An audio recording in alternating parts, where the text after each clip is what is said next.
দল তৈরি করতে চান অবশ্যই করতে পারেন। সেটা ওনার যেমন মসজিদ বানানো ওনার সাংবিধানিক অধিকার ছিল, তেমন নতুন দল করারও ওনার সাংবিধানিক অধিকার আছে। উনি যদি নিজের আগে যেই দলগুলোর সাথে উনি যুক্ত ছিলেন, যেমন উনি 2019 লোকসভা নির্বাচনে বিজেপির হয়ে ক্যান্ডিডেট ছিলেন, তারপরে বর্তমানে তৃণমূল কংগ্রেসের বিধায়ক উনি, এবং তারপরে উনি তৃণমূল কংগ্রেস ছেড়ে এখন নতুন দল যদি তৈরি করতে চান সেটা উনি করতেই পারেন। ওনার অধিকার আছে, ওনার গণতান্ত্রিক অধিকার, সাংবিধানিক অধিকার, একটা নতুন দল তৈরি করা করতেই পারেন। আর যেটা উনি আসল উদ্দেশ্য যদি ওনার থাকে যে মানুষের ভালো করা, সংখ্যালঘুদের ভালো করা, যেই সংখ্যালঘুদের জন্য উনি মসজিদ বানিয়েছেন, সেই সংখ্যালঘুদের ভালো করার জন্য তো আলাদাভাবে কোনো দল তৈরি করার বা কোনো রাজনৈতিক দল তৈরি করা দরকার পড়ে না। যদি মানুষের উনি ভালো করতে চান, সংখ্যালঘুদের পাশে দাঁড়াতে চান, তাহলে সেটা দল তৈরি না করে উনি বানাতে পারেন। যেভাবে উনি মসজিদের কাজ উনি খুব ভালোভাবে সুষ্ঠুভাবে পরিচালনা করছেন, যেভাবে উনি এগিয়ে এসছেন, উনি সংখ্যালঘুদের পাশে দাঁড়াতে চেয়েছেন, সংখ্যালঘুদের উন্নয়নের কথা বলছেন। যদিও জানি না মসজিদের মাধ্যমে কীভাবে উনি উন্নয়ন করবেন, আসল উন্নয়ন যদিও বা অন্যরকমভাবে হয়। তো আসল উন্নয়ন যদি উনি করতে চান সংখ্যালঘুদের জন্য, তার জন্য রাজনৈতিক দল বানানোর কোনো প্রয়োজন নেই। কারণ আদতে গিয়ে কোনো একটা বিশেষ করে যদি বলে থাকেন যে আমি সংখ্যালঘুদের জন্য আলাদা করে রাজনৈতিক দল বানাবো বা মুসলিমদের জন্য আমি দল বানাবো, তাহলে এই রকমের দলগুলো, রাজনৈতিক দলগুলো কোথাও একটা গিয়ে আবার সেই বিভাজনের রাজনীতি নিয়ে চলে আসে, যে বিভাজনের রাজনীতিগুলো গণতন্ত্রের জন্য অত্যন্ত ক্ষতিকর। তো অতএব উনি যদি মানুষের উন্নয়নে, মানুষের স্বার্থে কাজ করতে চান, তাহলে রাজনৈতিক দল ছেড়ে বেরিয়ে আসুন না। রাজনৈতিক দল তৈরি করে যে মানুষের ভালো করতে হয় সেটা তো কোনো জরুরি না, বা সেটা তো কোথাও লেখা নেই। মানুষের ভালো করার জন্য আপনি রাজনৈতিক দল ছাড়াও ভালো করতে পারেন।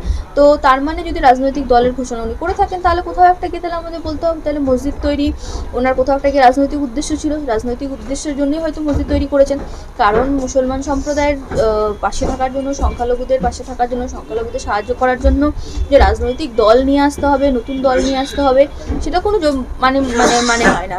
অবশ্যই সংখ্যালঘুদের পাশে দাঁড়ানোর জন্য তিনি যে বিপুল পরিমাণ অর্থ লগ্নি করেছেন মসজিদ তৈরিতে, সেই বিপুল পরিমাণ অর্থ লগ্নি উনি আরও অন্যরকমভাবে কল্যাণের কাজে লাগাতে পারতেন। তো এইগুলোর জন্য রাজনৈতিক দলের প্রয়োজন হয় না। তাহলে এখন যদি রাজনৈতিক দল আলাদাভাবে ঘোষণা হয়, তাহলে পুরো বিষয়টা একটা রাজনৈতিক কায়দা ছিল, একটা রাজনৈতিক ছক ছিল, একটা রাজনৈতিক উদ্দেশ্য নিয়ে করা হয়েছে, এটাই বলা যায়, আর কিছু না।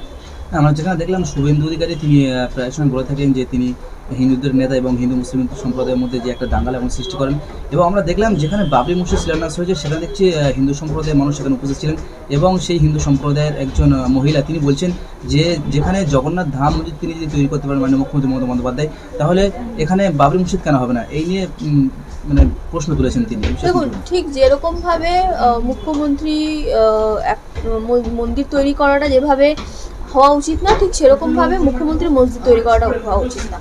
একটা ধর্মনিরপেক্ষ দেশের মুখ্যমন্ত্রী কেন, যে কোনো রাজনৈতিক নেতা না, যে কোনো সরকার পক্ষের যে কোনো প্রতিনিধি হোক, সে মুখ্যমন্ত্রী হোক, প্রধানমন্ত্রী হোক, যে কোনো সরকার পক্ষ কখনো কোনো ধর্মীয় স্থান নির্মাণ করতে পারে না একটা ধর্মনিরপেক্ষ দেশে। কারণ সরকারের দায়িত্বের মধ্যে পড়ে না ধর্মস্থল নির্মাণ করা। সরকারের দায়িত্ব প্রত্যেকটা মানুষ যাতে নিজের ধর্মকে পালন করতে পারে সেই অধিকার সুরক্ষা করা। সরকার নিজের দায়িত্বগুলো আগে বুঝুক, সরকার হিসেবে কী দায়িত্ব, তারপরে ওইসব ধর্মীয় স্থান নির্মাণের কত কাজগুলো সরকার করতে পারে। এবারে এখানে হুমায়ুন কবির দল থেকে বেরিয়ে এসে তিনি ব্যক্তিগতভাবে করতে চেয়েছেন, খুব ভালো কথা, কিন্তু ব্যক্তিগতভাবে করতে চেয়েছেন, কিন্তু কোথাও একটা গিয়ে আবার একটা রাজনৈতিক উদ্দেশ্য তার সামনে আসছে, যদি উনি আলাদাভাবে রাজনৈতিক দল তৈরি করার কথা বলেন।